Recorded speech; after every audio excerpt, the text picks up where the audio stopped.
chào tất cả mọi người, chào mừng mọi người đến với kênh YouTube của mình Crochet by Trà My. Và trong cái video ngày hôm nay thì mình sẽ dẫn các bạn cách móc một chiếc dây buộc tóc như thế này ạ. Mình móc đan xen 2 màu, các bạn có thể phối màu tùy ý nhé. Nguyên liệu mà mình sử dụng cho cái dây buộc tóc này đó là mình dùng len miu cotton với 2 màu nhé. Kim móc là kim 2.5 ạ. Mình cần dùng đến cái phôi dây buộc tóc, kéo và kim khâu. Hàng đầu tiên thì các bạn sẽ móc một cái hàng mũi đơn để mình bao quanh cái phần dây cột tóc gốc phôi của mình nhé. Các bạn sẽ đặt kim như thế này để mình tạo cái mũi móc, mũi bính ấy. Nó hơi chỗ này nó hơi bị xòe ra thì mình quấn một vòng kim để cho nó xoắn cái dây lại nhé. Mình sẽ cho luôn cái dây thừa này vào trong mũi móc. Thì sau đó các bạn sẽ móc vào cái phôi mũi đơn như thế này, 2 mũi, 3,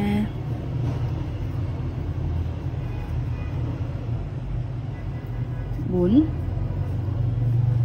5.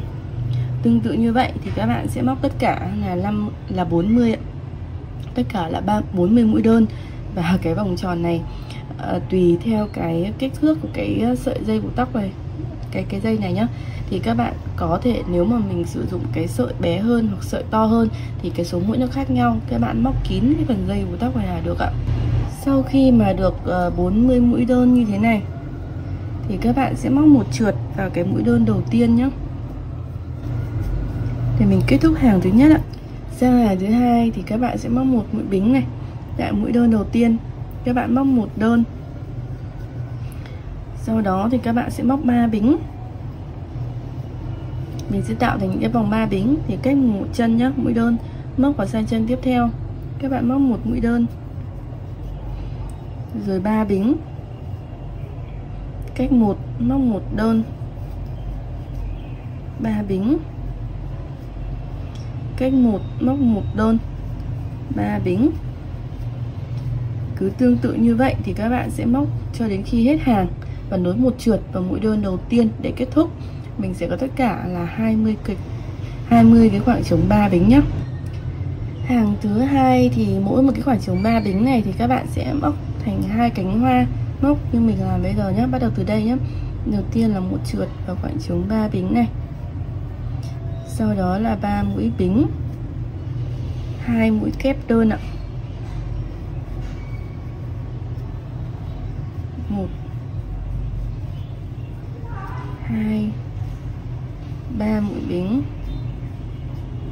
một trượt vào khoảng trống 3 bính này là được một cánh. Các bạn sẽ móc tiếp một cánh nữa là 3 bính, 2 kép đơn,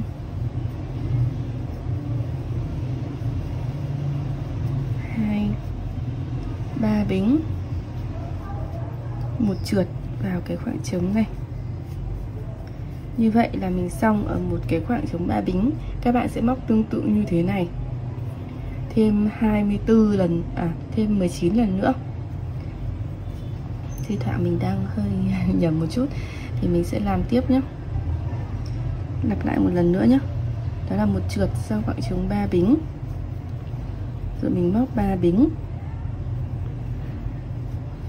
móc 2 mũi kép đơn vào khoảng trống này, 2, 3 bính, một trượt, một cánh nữa, 3 bính, 2 kép,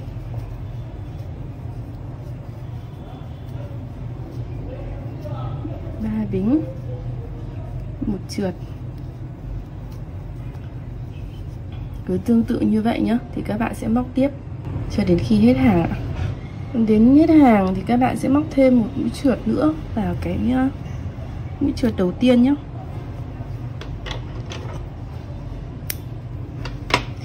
Mình sẽ dừng cái phần chỉ đỏ ở đây và các bạn giấu cái phần chỉ thừa này đi dưới cái mũi móc. Sau đó thì mình sẽ chuyển sang chỉ trắng và móc 2 hàng tương tự như cái phần chỉ đỏ này. các bạn sẽ móc ngược một chút nhé, cho cái mặt phải nó úp vào nhau. Thì tại một cái vị trí bất kỳ mà cái mũi đơn mà mình bỏ qua ấy, thì các bạn sẽ lấy mũi móc tại đó, móc một bính này, rồi một đơn chính tại cái chân đó luôn. Các bạn lặp lại hàng 2, hàng 3 thì mình sẽ móc là 3 mũi bính, rồi móc một đơn vào cái chân mà mình bỏ qua tiếp theo này. Sau đó lại 3 bính, móc một đơn vào chân mình bỏ qua phía tiếp. Đấy ạ. Đây là mũi đơn mà mình đã móc sang bên này nhé.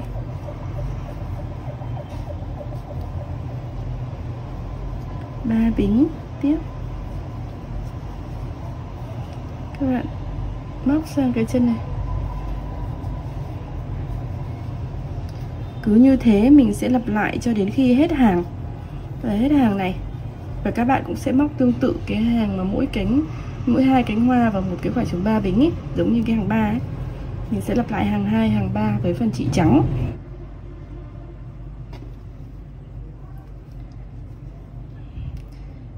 Sau khi mà mình móc xong ấy thì các bạn sẽ uốn nó vào như thế này. Và mình sẽ tạo những cái nếp ấy để nó không bị căng cái phần dây bên dưới quá và nó ra thành hình như thế này.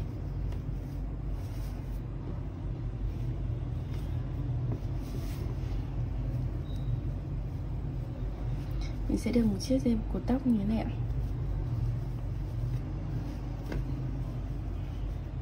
Đây, mình có thể làm lại cho các bạn xem nhé.